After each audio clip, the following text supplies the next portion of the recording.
नमस्ते जी, कैसे हैं आप सब। अगर आप भोजपुरी शायरी को पसंद करते हैं तो आप हमारे मिजाज म्यूजिक शायरी चैनल को जरूर सब्सक्राइब करें और बेल आइकन को जरूर दबाएं।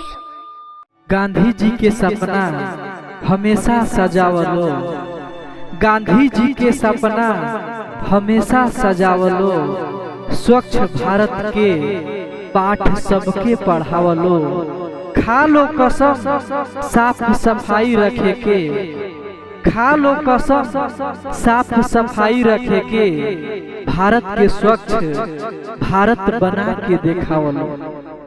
गांधी जी के सोच कमाल कैलस, गांधी जी के सोच कमाल कैलस, देश बदल गई सूरते हाल कैलस।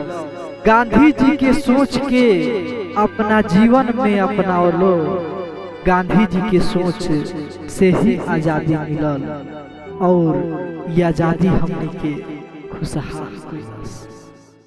सबके रहलन विश्वास गांधी जी, सबके रहलन विश्वास गांधी जी, आजादी की काम कैलन खास गांधी जी, हिला के रख देलन अकेले ही अंग्रेजन के, हिला के रख देलन अकेले ही अंग्रेजन के, देश खातिर ई दे देलन सांस गांधी जी। सत्य अहिंसा के पुजारी रहन, सत्य अहिंसा के पुजारी रहन, गांधी जी वीर बलिहारी रहन।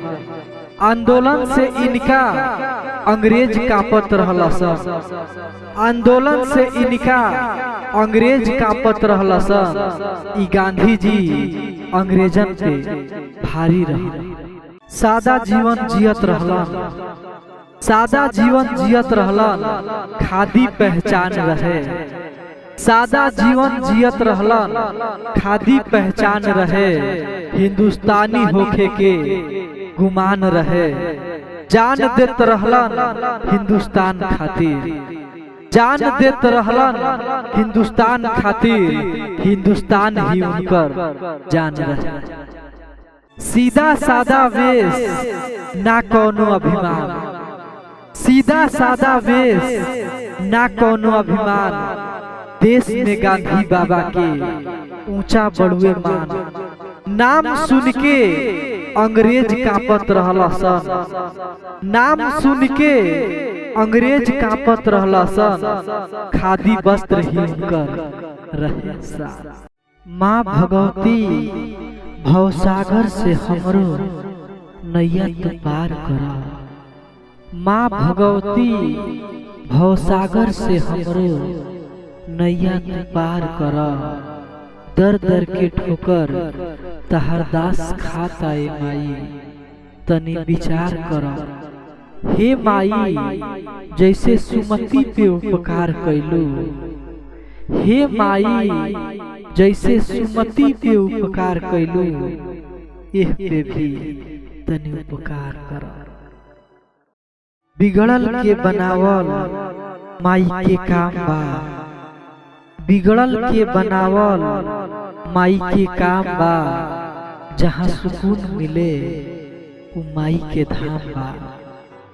विंध्यवासिनी काली गदा धारणी कहे शेरावाली के, विंध्यवासिनी काली गदा धारणी कहे शेरावाली के हो, माई के तो अनेकों नाम बा।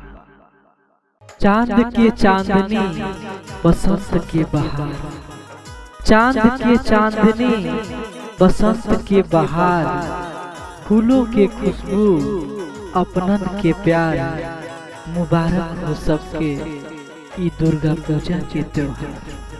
खुशहाली के उपहार सबके हो पाए, खुशहाली के उपहार सबके हो पाए, माई के भजन मन में गुनगुनाए, होखे खुशहाल सबकर हर साल, होखे खुशहाल सबकर हर साल। आप सबके नवरात्रि के हार्दिक शुभकामनाएं।